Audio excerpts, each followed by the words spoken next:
గత బుధవారం రోజే మనకు తెలుసు ఈడీకి సంబంధించిన ఆఫీసెస్ మన హైదరాబాద్ లో అట్లాగే వెంగళరావు నగర్ లో ఈ సురానా గ్రూప్ అట్లాగే సాయి సూర్య డెవలపర్స్ కార్యాలయంలో ఇది రియల్ ఎస్టేట్ కి సంబంధించిన కంపెనీ. ఈయన మీద చీటింగ్ కేసు అయితే కొంతమంది నమోదు చేయడంతో ఈడీ రంగంలోకి దిగింది. అట్లాగే ఈడీకి సంబంధించిన సోదాలు మొన్న లాస్ట్ బుధవారం రోజే పూర్తిగా వాళ్ళ ఇళ్లలో ఆఫీసుల్లో పూర్తిగా సోదాలు అయితే నిర్వహించిన పరిస్థితి. ఓకే, వాళ్ళేమో బిజినెస్ మ్యాన్లు మేబీ కావచ్చు అని అనుకున్నటువంటి తరంలో ఇప్పుడు వాళ్ళు అంటే ఈడీ ఆఫీసర్స్ ఎప్పుడైతే ఈ కార్యాలయాల్లో సోదాలు చేసిండ్రో అప్పుడు వీళ్ళు యాడ్ ప్రమోషన్ కింద హీరో మహేష్ బాబు అంటేనే ఆయన ఎంత పెద్ద స్టారో మన అందరికీ తెలుసు. అట్లాంటి స్టార్ యాక్టర్ మీదనే ఇప్పుడు ఈడీ ఫోకస్ చేసింది.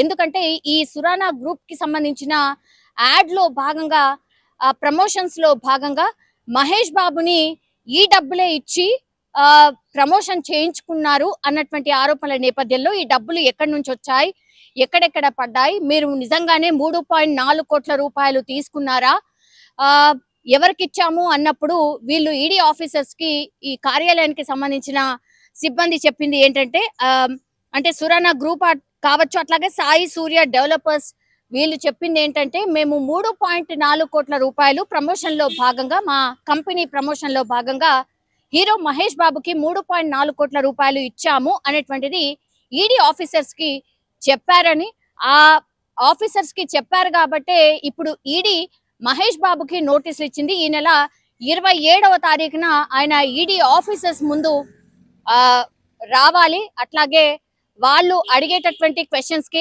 ఆన్సర్ చేయాలి అనేటువంటిది ఇప్పుడు అతిపెద్ద బ్రేకింగ్ అనుకోవచ్చు. ఎందుకంటే మనకు తెలుసు ఈ మధ్య కాలంలో ఇన్ఫ్లుయెన్సర్స్ కావచ్చు లేదంటే మిగతా యాక్టర్స్ ఎవరైతే ఉన్నారో వాళ్ళు బెట్టింగ్ యాప్స్ ప్రమోషన్ చేస్తున్నారు, లేదంటే గేమింగ్ యాప్స్ ప్రమోషన్ చేస్తున్నారు, చాలా మంది చావులకు కారణం అవుతున్నారు అనేటువంటిది ఒకవైపు నడుస్తోంది. అక్కడ కూడా ఈడీ దృష్టి సారించింది. ఎందుకంటే ఇది చిన్న స్కామ్ కాదు, చాలా పెద్ద స్కామ్. మనకు కనిపిస్తోంది ఓన్లీ ఈ బెట్టింగ్ యాప్స్, గేమింగ్ యాప్స్ అనేది, కానీ కోట్ల రూపాయల లావాదేవీలు జరిగాయి అనేటువంటిది ఈడీ ఆఫీసర్స్ కి కొంచెం క్లూ దొరికింది.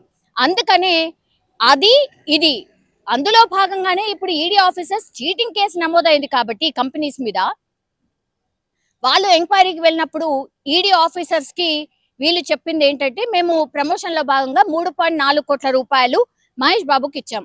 ఇప్పుడు మహేష్ బాబు మరి ఐటీ కింద చెల్లించారా లేదా, మహేష్ బాబుకి ఇప్పుడు పూర్తిగా ఈ 3.4 కోట్ల రూపాయలు వాళ్ళు చెల్లించామని చెప్పారు, వీళ్ళు ఎట్లా తీసుకున్నారు, నిజంగానే చెల్లించారా లేదా? సో ఇలా చాలా క్వశ్చన్స్ అయితే ఈడీ ఆఫీసర్స్ అడిగే ఛాన్సెస్ కనిపిస్తూ ఉన్నాయి.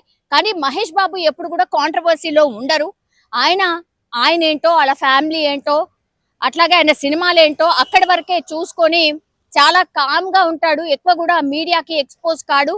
అఫ్ కోర్స్ కొన్ని యాడ్స్ అయితే చేశారు, బట్ ఇవన్నీ తెలియకుండా ఇట్లా ఈడీ ఉంది, ఇట్లాంటి ఆఫీసెస్ ఉన్నాయి, ఇట్లా మన మీద దృష్టి సారిస్తారు అని తెలియకుండానైతే డెఫినెట్లీ చేసి ఉండరు.